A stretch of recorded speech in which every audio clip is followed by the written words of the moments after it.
Good morning મિત્રો, જય સિયારામ. અત્યારના વાગી ગયા છે સવારના 7 અને અમે અત્યારે થઈ ગયા છીએ તૈયાર થઈને અમે જઈએ છીએ અમારી વાડીએ. અમારી વાડી આવેલી છે જે પાલેજ વિસ્તારમાં આવેલી છે. ત્યાં થોડુંક કાગળનું કામ છે, તો અમે અમારી ગાડી લઈને જવાના છીએ અમારી વાડીએ.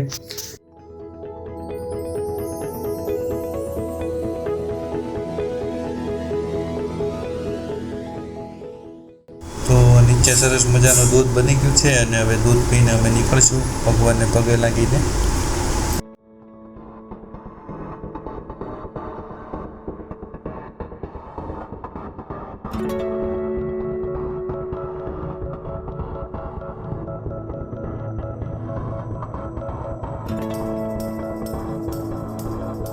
ફાઇનલી હવે હું કારમાં બેસી ગયો છું અને હવે અમે નીકળવી છીએ વાડીએ જવા માટે.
તો નર્મદા નદીનો બ્રિજ વટીને અમે જે હોલ્ડ કર્યો છે ચા નાસ્તો કરવા માટે, અને અહીંયાથી પછી પાછા અમે વાડી બાજુ નીકળશું જવા માટે.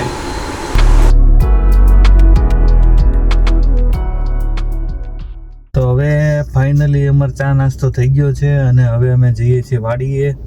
પાલેજથી અંદર છે 3-4 કિલોમીટર. તો મળીએ આપણે વાડીએ.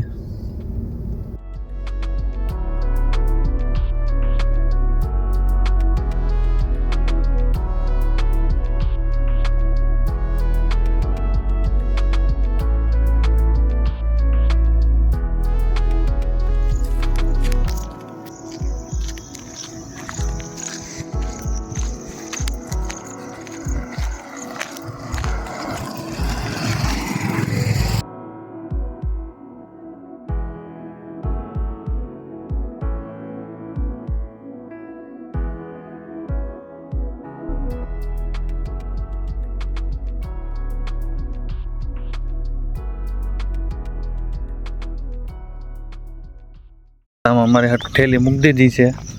છાસનો બાટલો ભૂલી ગયો તો લાગે છે ને ગામડે આવ્યા હોય એવું. ઠેલી જાઓ ખંભે નાખી દીધી છે. તો ફાઇનલી અમે પહોંચી ગયા છીએ વાડીએ.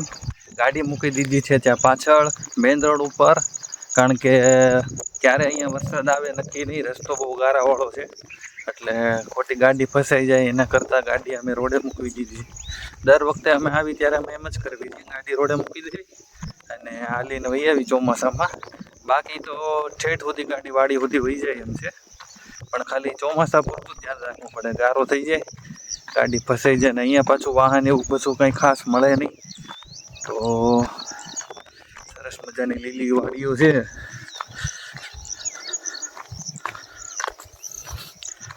રસ્તો જુઓ ને તમે, ગારાવાળો. એમ સુકાઈ ગયું છે, વાંધો નથી. ઉપરથી થોડો તડકો છે એટલે વાંધો નથી, સુકાઈ ગયા છે.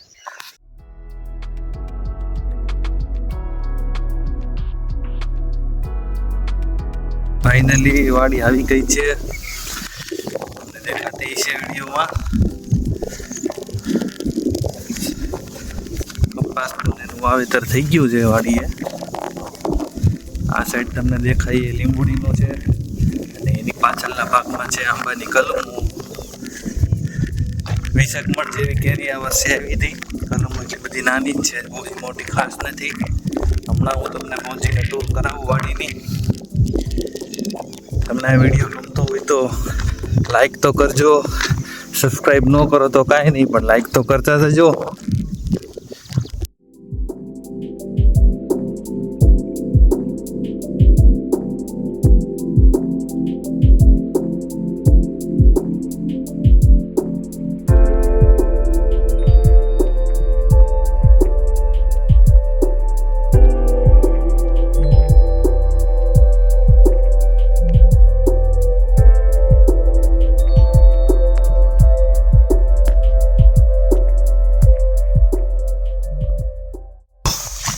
આંબાની કલમો દેખાય છે. આ છે આગળ ફણસનું ઝાડ, અહીંયા છે લીંબુડી, જમરૂખડી. બહુ જમરૂખ આવે અહીંયા ઉનાળામાં.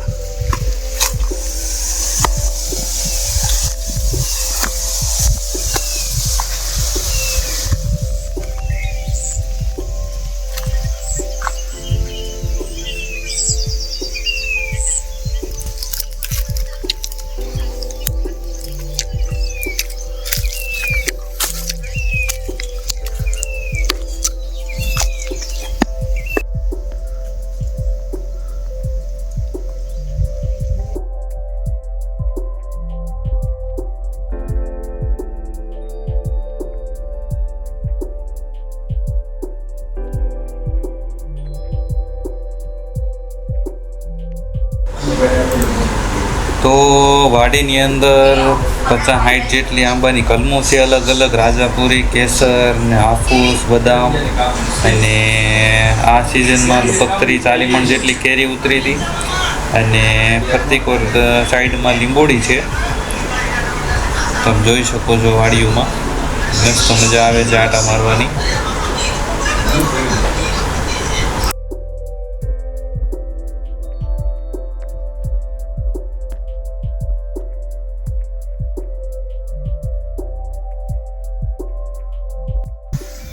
આમનામ ગમવા મળે એવી મસ્ત મજાની વાડી છે. સરસ મજાના જુઓ ને, ફરતીકોર આંબા છે, ચીકુડી છે, પોપૈયા છે. અત્યારે ફરતીકોર કપાસ વાવ્યો છે. અને મારી પાછળ ભીંડો અને એવું બધું છે, પરચુરણ ચોળી ને એવું બધું આવેલું છે. મસ્ત મજા આવે છે વાડીએ. ગામડે જીવન જીવતા હોય ને એવું લાગે.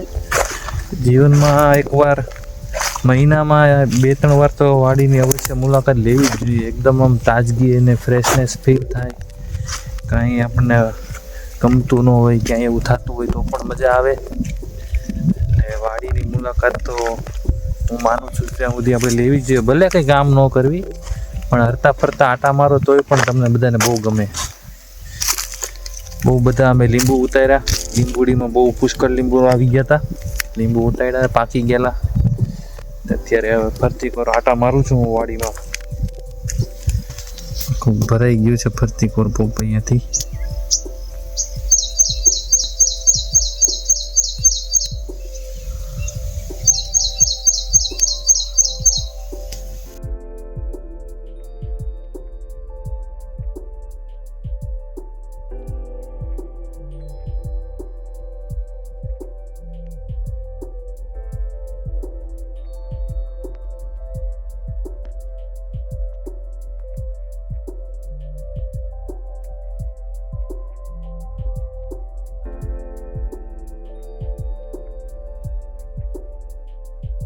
તો જમીન હિંચકે લાંબા થયા છે. મસ્ત રેગ્યુલર ખાવી એના કરતાં થોડું વધારે ખવાઈ ગયું. વાડીની મજા જ છે. અને થોડું ગેન ચડે છે. વળી લંબાવી આવે થોડું.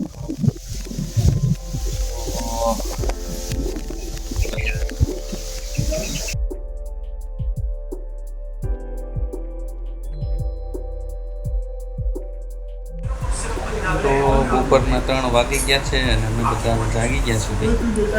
જાગતી અત્યારે અમે જાવી છે અમારી બીજી વાડીએ, જ્યાં જમીન માપવાનું કામ હતું. ત્યાં સરકારી માણસો જે જમીન માપવાવાળા હોય એ આવી ગયા છે. તો ત્યાં જમીન માપીને પછી ત્યાંથી બધું કામ પતાવીને અમે નીકળી જવાનું છે સીધા ઘરે જવા માટે. રસ્તામાં કંઈ વિડીયો નહીં આવે કારણ કે હું ડ્રાઇવિંગ કરતો હશે એટલે. તો સીધા ઘરે મળી આવે આપણે. તો ફાઇનલી અત્યારે હવે બપોરના 4 વાગી ગયા છે અને અમે ઘરે આવી ગયા છે. રસ્તામાં ટ્રાફિક બહુ હતી અને અમે થાકી ગયા હતા ખેતરમાં બધા આટા માર્યા એટલે, તો એના કોઈ વિડીયો ઉતાર્યા નથી. પ્લસ બપોરે ત્યાં વાડીમાં બધા સાથે જમવા બેઠા હતા, તો એ ઉતાવળમાં જમવા બેસી ગયા, સામાન ને બધું મુકાવ્યું એટલે એનો એક પણ વિડીયો મેં લીધો નથી. તો એના બદલ મને માફ કરજો. ને અત્યારે હું ઘરે આવી ગયો છું ને મારા રૂમમાં છું. થોડો ઘણું બ્લોગનું એડિટિંગ બાકી હતું, એડિટિંગનું કામ કરું છું. અને જોઈએ હવે સાંજે જમવામાં શું છે. વિધિ એમ કહેતી ઢોસા બનાવવાના છે, ખાલી પેપરી કે બનાવશું મસ્ત મસ્ત, તો જોઈ છીએ હવે મેળ આવે છે કે નહીં. ત્યાં સુધી બ્લોગમાં બના રહેજો અને ગમે તો લાઈક જરૂર કરજો. સાવન રમાડે છે હેતવીને. હેતુ હાય બોલો, હાય હેતુ, હાય બોલો. સૂર્યા પાત્રાનું શાક બને છે અને હું વાત કરીને બેઠો છું. ઢોસાનો પ્રોગ્રામ તો કેન્સલ થઈ ગયો છે, ખબર જ હતી એવું જ કંઈક થાય. તો સૂર્યા પાત્રા ખાઈ લેવું ને બીજું કર્યું એને. ભાવશે ભાવશે તો ભાવી જ જાહે ને, કલર બનેવું છે. નહીં ભાવે કેમ લાગે? ભાવશે. કોઈ દિવસ ખાધું છે પહેલા તુરિયા પાત્રાનું? સૂર્યા પાત્રાનું શાક તારા હાથે તો પહેલી વાર લપક છે.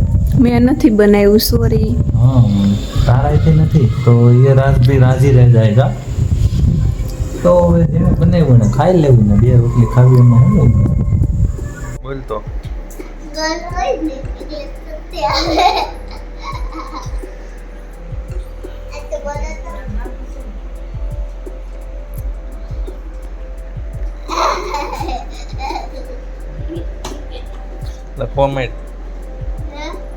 લખવા માંડ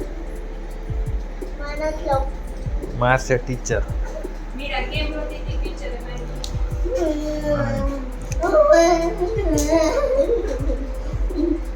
કેટલી આલુ પૂરી કેક ખાધી? એક ખાધી. કોની ખાધી? કોની આલુ પૂરી ખાધી? એ પણ વાળાની ખાધી, ગણેશ વાળાની. ચાલો દોસ્તો વોકિંગ માટે. તો અત્યારે હવે અમે તુરિયા પાત્રાનું શાક ખાઈને 2 રોટલી ખાઈને હાલવા નીકળી ગયા છે. 2-3 આટા મારશું. 2-3 રાઉન્ડ મારીને બેસી 2-3 જ માર્યા બસ, થકાઈ ગયું. ઈ ખબર જ છે, હાલવાના તો આલસુડા જ. ગાડી આવડતા હોય ને બધાય હાલવાના આલસુડા જ. તો 2-3 રાઉન્ડ મારીને બેસી ગયા છે. અહીંયા સોસાયટી આજુબાજુ તમે દેખાતું છે, સોસાયટીની પાળી છે, ત્યાં બધું બેઠા છે. અમારી હું અહીંયા સુરત હોઉં ત્યારે ફિક્સ જ જગ્યા છે, અહીંયા બેસવાનું, વાતો કરવાની સુખ દુઃખની, અને પછી વયા જ આવી આઈસ્ક્રીમ ખાઈને. આઈસ્ક્રીમ ખાલી કે છે, ખવડાવતા નથી. રોજ નહીં, એન્જોય વાળાની દુકાન આવે ને એટલે ત્યાંથી નામાં હાથ પકડીને પાછળ વાર દે આપણને. આઈસ્ક્રીમ માગો ને એટલે હાટું થઈને કે આઈસ્ક્રીમ ખવડાવું જ છું. ક્યાંય નથી ખવડાવતો સાવન તો નહીં. આજ ખાઈ નાખવી યાર, બસ તારી ઈચ્છા પૂરી કરી દવા. જોઉં છું કેવા ખવડાવે છે આઈસ્ક્રીમ. તો અમે હવે થોડીક વાતો કરી લેવી સુખ દુઃખની, પછી પાછા તમને મળવી. આઈસ્ક્રીમ ખાવા જાવું તો, નકર સીધો પૂરો થઈ જાય.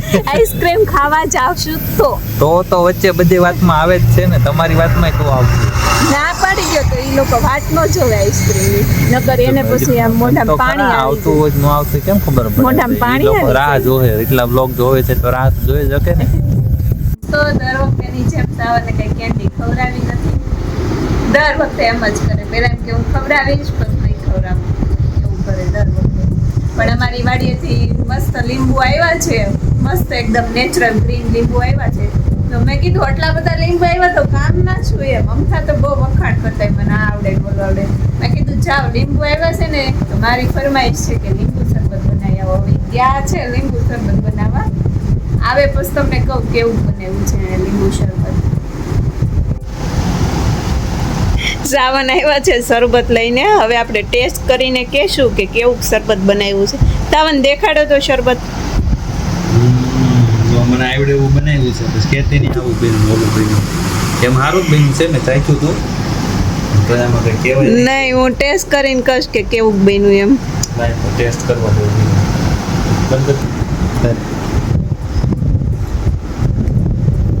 કેવું બન્યું છે તો બહુ મસ્ત પણ સાવનામાં મીઠું વધી ગયું છે. કીધું તો મને આવડે એવું બનાવ્યું હોય. થોડી ખાંડ વધારે નાખવા નથી. તમને ખબર છે મને સ્વીટ ભાવે, તમે આમાં થોડું મીઠું વધારે નાખો. કાંઈ નહીં, પી લે. નેક્સ્ટ ટાઈમ આપણે લીંબુ આવ્યા જ છે. પ્રેમ તો. છે આ તો, શું કહેવાય, ખારોય હોય ને મીઠોય હોય. લે વાહ, શીખી ગઈ હો. બધું હાલે. તમે સાથે બની ફિનિશ. ચેસ જીસસ કરી શરબત પીવું છું. કેવું બન્યું છે? છે ને થોડુંક મીઠું વધારે. હું તો હરખું જ લાગુ. તારામ તો ખામી કાઢવા જોઈ છે, ખામી કાઢી હોય. બાકી આમ મારે નો જોવે, તમારે જોવે. મેં મૂકી દીધું તે લઈ લીધું. હવે તમે બનાવ્યું છે એટલે તમે તમારા વખાણ જ કરો ને સાવન. કોઈ પોતાના છોકરાને કોઈ ચેડાળીઓ કી બધા હારા જ લાગે. આમાં આવું હોય બધું. કાંઈ નહીં, હવે આ વખતે પી લઉં છું ને કંઈક મસ્ત હો. પાક્કું ને એમ રેડી જ પીધી ભલે જ પી. નહીં ગુસ્સો સાચું ગુસ્સો થોડું ખારું.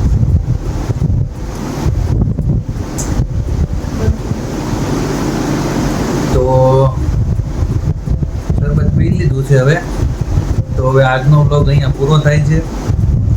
તો તમને મજા આવી હોય તો વિડીયોને લાઈક કરજો અને લાગતા વળગતાને મોકલજો. અને કોણ કોણ આવી રાતે આવી અચાનક જે ફરમાઈશ થઈ હોય એ પૂરી કરે છે એ અમને કહેજો. પોતાના વાઈફની. હા, ખાસ પ્રેમ ખ્યાલ આવે ને કેવો છે. તો ફરી પાછા મળશું નવા વ્લોગમાં. ત્યાં સુધી બાય બાય, જય સિયારામ, ગુડ નાઇટ. જય શ્રી કૃષ્ણ.